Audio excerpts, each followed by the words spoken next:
Hi అండి, welcome back to super Shweta vlogs. So నేను నిన్న చెప్పిన ప్రకారం డైలీ వీడియోస్ పోస్ట్ చేస్తాను అనేసి నేనైతే స్టార్ట్ చేశాను. ఇప్పుడు మరి మీరు కూడా మీ వంతు సహాయం చూడడం స్టార్ట్ చేయండి. సో ఇది వచ్చేసి సమ్మర్ హాలిడేస్లో తీసిన వీడియోస్ అనమాట.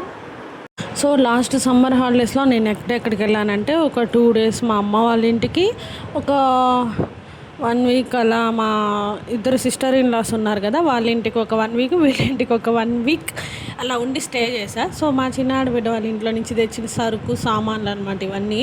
సో ఏంటంటే నా దగ్గర కాఫీ కప్స్ అన్నీ పగిలిపోతాయి, ఎందుకంటే నా చేయి చాలా లూజు. జస్ట్ నేను మన స్టవ్ పక్కన ఊరికే అలా దోస్తే అది వెళ్ళి డైరెక్ట్గా గోడ గుద్దుకొని పగిలిపోతుంది అనమాట. సో అలా వాళ్ళు అక్కడి నుంచి తెచ్చుకున్నవన్నీ సర్దుకునేసాను ఆఫ్టర్నూను. సో ఇది వచ్చేసి ఫ్రెండ్స్తో ఇస్కాన్ టెంపుల్కి వెళ్ళా. జస్ట్ ఈ చిన్న ర్యాండమ్ వీడియో మాత్రమే తీసా, ఇంకేం తీసుకోలేదు నేను. సో ఇది వచ్చేసి ఏంటంటే నెక్స్ట్ డే అనమాట, మా చిన్న ఆడబిడ్డ వాళ్ళ తోడికోడలు కొడుకు ఉపనయనం చేస్తున్నారు. సో దానికి ఫస్ట్ వచ్చేసి పసుపు దంచుతారనమాట స్టార్టింగు. సో మంచి కార్యక్రమాలకి ఇలా ఫస్ట్ ముఖ్యంగా పసుపు దంచుతారు. సో అలా ఆ ఫస్ట్ రోజు పసుపు దంచేదానికి ముత్తైదులందరినీ పిలిచారనమాట. సో అందులో నేను కూడా ఉన్నాను. ఇక నేను వెళ్ళినప్పటికీ వాళ్ళు అన్నీ ప్రిపేర్ చేసేసుకున్నారు. జస్ట్ ఇంకా కొంతమంది రావాలి, 2-3 వస్తే పూజ అంతా కూడా స్టార్ట్ చేసేస్తారనమాట. నేను అక్కడక్కడ ర్యాండమ్గా తీసిన వీడియోస్ అండి, ఇవన్నీ కూడా ఏమీ ప్రాపర్గా ఏం తీయలేదు. అలా ఫస్ట్ వచ్చేసి కాళ్ళకి పసుపు మొత్తం నీట్గా కాళ్ళకి పట్టించేస్తారు.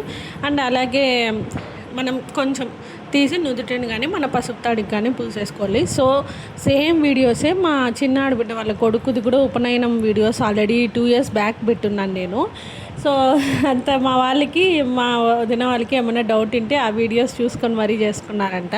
అంటే చేసుకున్నారో లేదో తెలియదు, కానీ ఆ వీడియోస్ చూసుకున్నాం మేము మళ్ళీ. అంటే మనకి అదొక హ్యాపీనెస్. సో ఒకరి మెమరీస్ మనం ఇలా మంచిగా ఎత్తిపెట్టుకోవడం ఇలా అనమాట. వాళ్ళు మళ్ళీ రివైండ్ చేసి చూసుకోవడం అదొక సంతోషం కదా. సో ఇంకా అలా మంచిగా వాళ్ళ తోడికోడలు అని చెప్పాయి కదా, ఇక్కడ నా కాళ్ళకి పసుపు పూస్తున్నారే ఆవిడ అన్నమాట, జయశ్రీ. సో ఇంకా మా పెద్దాడి బిడ్డ, నేను, మా చిన్నాడి బిడ్డ అందరం కూడా అక్కడికి బయలుదేరేసాము.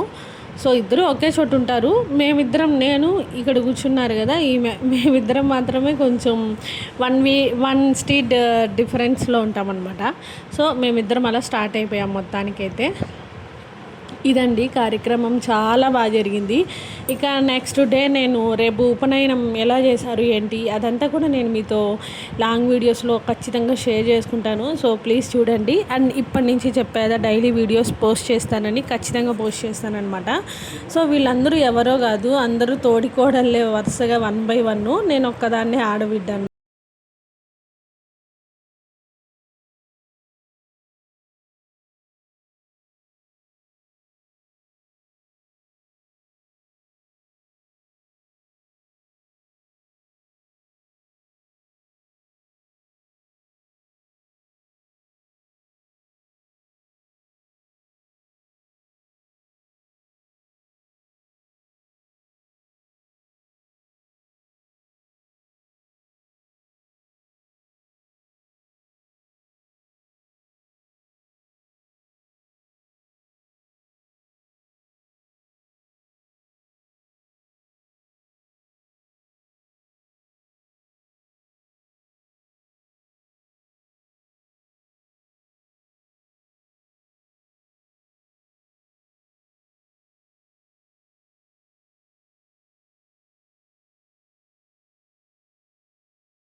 మంచిగా రోలు అంతా పూజ చేసేసి ఇప్పుడు అందరూ తలా ఒక చెయ్యి వేసి మంచిగా పసుపు దంచుతారనమాట. ఫస్ట్ ఎంతమంది ఉంటే అంతమంది ఆ రోకలి ఏదైతే ఉందో దాన్ని అందరూ తలా ఒక చెయ్యి వేసేసి పసుపు దంచేస్తారు. మళ్ళీ సింగిల్గా 1 by 1 అలా దంచుతారనమాట. సో ఇక్కడ అందరం చూసారా ఎంతమంది ఉన్నామో, ఇంతమంది పసుపు దంచుతున్నాం అనమాట. అండ్ చాలా హ్యాపీగా ఉండింది ఇంతమంది లేడీస్ని ఇంత కలర్గా శారీస్లో చూడడము. అంటే లేడీస్ అందరూ ఎంత కలర్ఫుల్గా మంచిగా రెడీ అయితేనే అదొక మంచి వైబ్ అనమాట. చాలా హ్యాపీగా ఉంటుంది అలా చూడడం అందరినీ కూడా. సో ఇలా అందరం దంచేసి చాలా అలసిపోయి కూర్చున్నాం అనమాట. జస్ట్ ఒక 5 minutes అలా దంచామన్నమాట. మళ్ళీ మొత్తం వాళ్ళ అత్తగారు దంచుకున్నారు. అండ్ ఇక్కడ మా చిన్నాడు బిడ్డ మళ్ళీ రోల్ని నేను ఒక చిన్న ఫోటోలో తీసుకుందాము అనేసి నేను అలా డెకరేట్ చేయమన్నా అనమాట. మళ్ళీ మొత్తం అన్నీ పడిపోయాయి. సో లాస్ట్లో ఇలా పసుపు దంచేసాక చిన్న ఫోటో తీసుకుందామని ఇలా ప్రిపేర్ చేస్తున్నాను. సో అదండి. అండ్ ఇక పసుపు దంచడం కార్యక్రమం అయిపోతే ఇంకా భోజనాలు కూడా వాళ్ళు ఇంట్లోనే ప్రిపేర్ చేశారనమాట. అసలు ఇన్ని రకాలు చేయడానికి ఎర్లీ మార్నింగే లేచారండి. So lemon rice, white rice, పప్పు, అప్పడాలు, పాయసం, 2 కర్రీస్ చేస్తున్నారు. రసం కూడా ఉన్నింది. సో అలా మేమందరం తినేసి ఎంజాయ్ చేసాం.